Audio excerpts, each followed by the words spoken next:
राष्ट्रीय पांडुलिपि मिशन नई दिल्ली द्वारा संपोषित एवं विश्वविद्यालय संस्कृत विभाग ललित नारायण मिथिला विश्वविद्यालय दरभंगा द्वारा तत्वबोध व्याख्यान के अंतर्गत पांडुलिपि प्रबंधन एवं प्रासंगिकता विषय पर एक दिवसीय व्याख्यान माला का आयोजन किया गया है। सेमिनार का आयोजन है, कब यह कार्यक्रम 29 अप्रैल को होगा। के विषय में मिथिला विश्वविद्यालय स्नातकोत्तर संस्कृत विभाग के विभागाध्यक्ष प्रोफेसर जीवानंद झा ने पूरी जानकारी दी। दरभंगा दर्शन न्यूज से मनोज झा। मिशन भारत सरकार संस्कृति मंत्रालय के संयुक्त तत्वावधान में इसी माह 29 तारीख को प्रातः 9 बजे से तत्वबोध व्याख्यान सीरीज के अंतर्गत हम लोग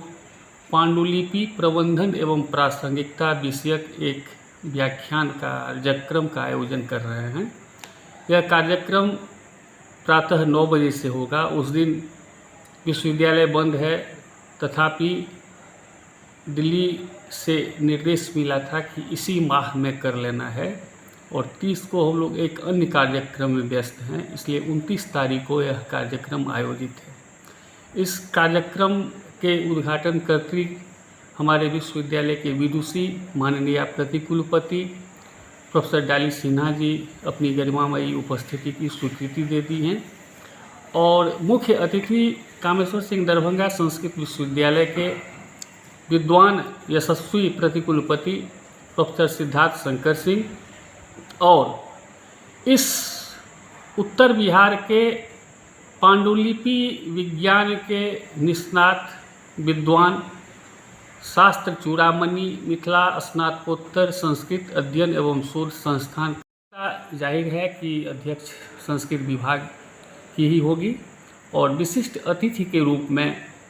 जितने भी हमारे माननीय डीन हैं, विभागाध्यक्ष हैं, शोधार्थी छात्र छात्रा, खास करके लैंग्वेज और लिटरेचर के सभी छात्र एवं छात्राओं की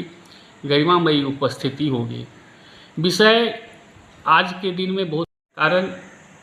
जब लिपि का आविष्कार तो हो गया, लेकिन लेखन शैली का आविष्कार नहीं हुआ और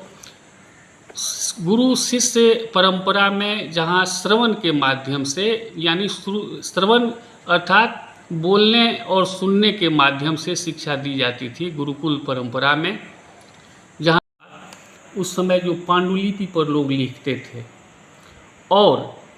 उसी के आधार पर जो ज्ञान विज्ञान की धारा प्राचीन काल से लेकर अब तक भारत में बहती आ रही है,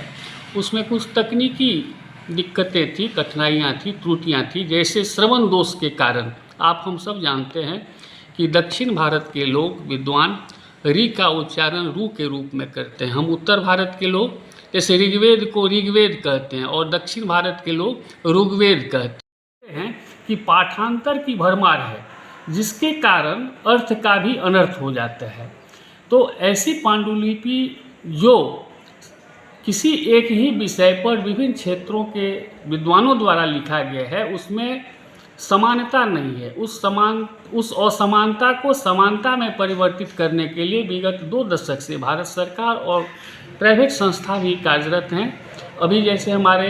मिथिला संस्कृत शोध संस्थान में पांडुलिपि संरक्षण के निमित्त सरकार की ओर से 2 कर्मचारी एक्सपर्ट नियुक्त हैं, जो पांडुलिपि को सिस्टमेटिक ढंग से सजा करके उसमें निहित ज्ञान को उजागर करने के लिए प्रयासरत हैं। सर, आप लगातार पांडुलिपि की बात कर रहे हैं। पांडुलिपि की जो उसके ज्ञाता हैं वो किस प्रकार से सही तरीके से उसका अध्ययन करके और उस लिपि को लिख रहे हैं कि नहीं लिख रहे हैं, कहीं न कहीं इसकी भी बहुत ही जानकारी समसामयिक प्रश्न आपका है। जहाँ तक हमारी समझ है, मैंने जो देखा है कवरा घाट में जो 2 निष्णात व्यक्ति उसमें काम कर रहे हैं, होता क्या है कि पांडुलिपि जो प्राचीन काल में लिखी गई या 50 वर्ष पहले 25 वर्ष पहले जिन विद्वानों के द्वारा लिखी गई है, उसको सिस्टमेटिक ढंग से, माने वैज्ञानिक ढंग से व्यवस्थित करके उसके विषय वस्तु का नए सिरे से प्रतिपादन करना ही पांडुलिपि संरक्षण का मुख्य उद्देश्य है। जो हमारे यहाँ, और आप तो जिस क्षेत्र से जुड़े हैं जान रहे हैं कि पांडुलिपि पर अभी पूरे भारत में व्यापक स्तर पर कार्य चल रहा है और वह कार्य चाहे सरकार संपोषित हो या स्वतंत्र हो, काम हो रहा है। इसी के कारण हम लोगों ने सोचा कि क्यों न पांडुलिपि पर हमारे विभाग की ओर से एक गरिमामयी ऐतिहासिक कार्यक्रम हो, ताकि लगे कि विश्वविद्यालय के संस्कृत विभाग की भी कोई खास उपलब्धि हो।